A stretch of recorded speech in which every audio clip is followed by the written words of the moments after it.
Cerita anak Cindelaras dari Jawa Timur. Kerajaan Jenggala adalah kerajaan yang makmur.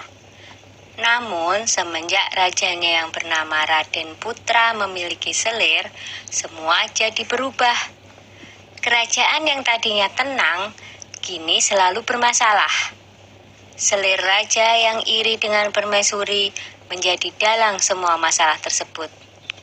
Selir raja ingin mengusir permaisuri dari istana. Suatu ketika, selir bersama tabib raja memfitnah permaisuri.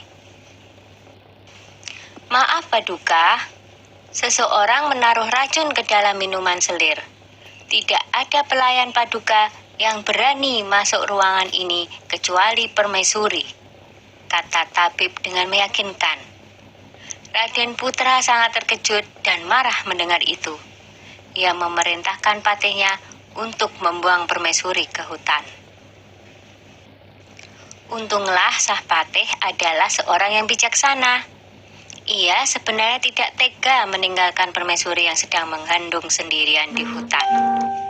"Maafkan hamba permaisuri, hamba tidak punya pilihan lain," kata patih. Patih membuatkan rumah kecil untuk permaisuri dan kemudian meninggalkannya. Setelah beberapa bulan di hutan, sang putri melahirkan seorang anak laki-laki. Anak itu diberi nama Cinderalas. Karena lahir dan tumbuh di hutan, Cinderalas berteman dengan binatang-binatang di hutan itu. Suatu hari, di saat asik bermain, seekor burung Raja Wali menjatuhkan sebutir telur. Cinderalas mengambil telur itu dan bermaksud menetaskannya.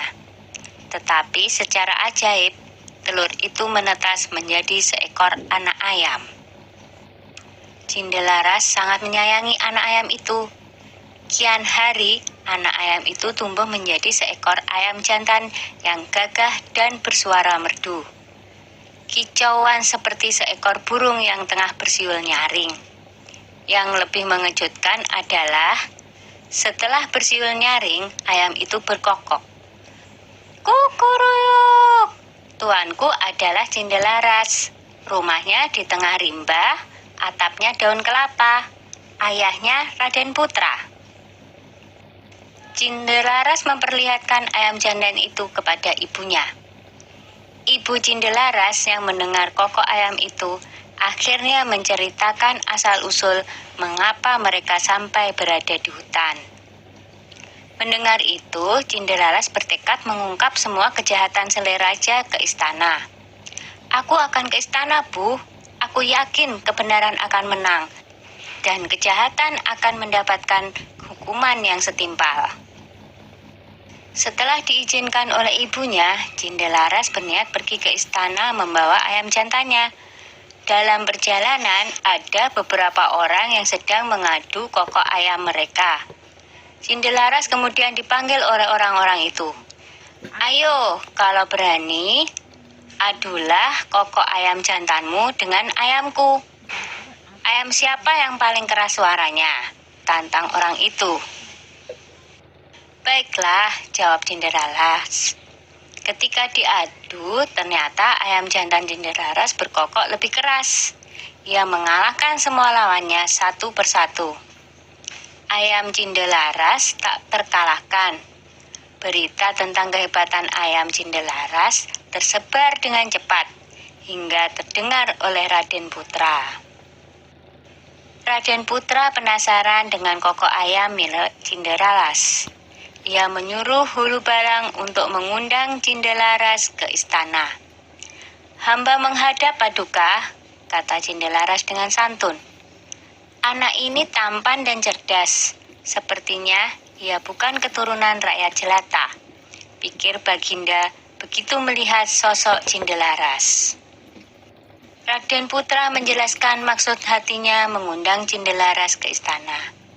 Raden Putra menantang untuk adu kokok ayam. Cinderalas mau memenuhi tantangan Raden Putra dengan satu syarat.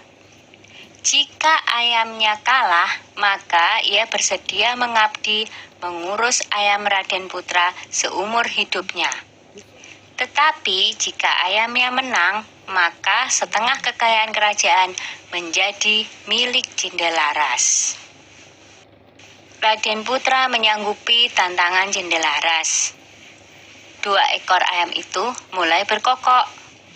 Ayam Cindelaras berkokok dengan sangat merdu dan lebih keras. Penonton bersorak mengeluh-elukan Cindelaras dan ayam jantannya. Baiklah, aku mengaku kalah. Aku akan menepati janjiku. Tapi, siapakah kau sebenarnya, anak muda? Kata Raden Putra penasaran. Cindelaras lalu membisikkan sesuatu kepada ayamnya. Tak lama kemudian, ayam jantan Cindelaras berkokok keras. Kukuruyuk, tuanku adalah Cindelaras. Rumahnya di tengah rimba. Atapnya daun kelapa, ayahnya adalah Raden Putra. Begitu berulang-ulang. Raden Putra kaget mendengarnya, lalu bertanya, benarkah apa yang aku dengar? Lalu Cindelaras menjawab, benar Baginda. Hamba Cindelaras, ibu hamba adalah permaisuri Baginda. Bersamaan dengan itu, sang patih segera menghadap dan menceritakan semuanya.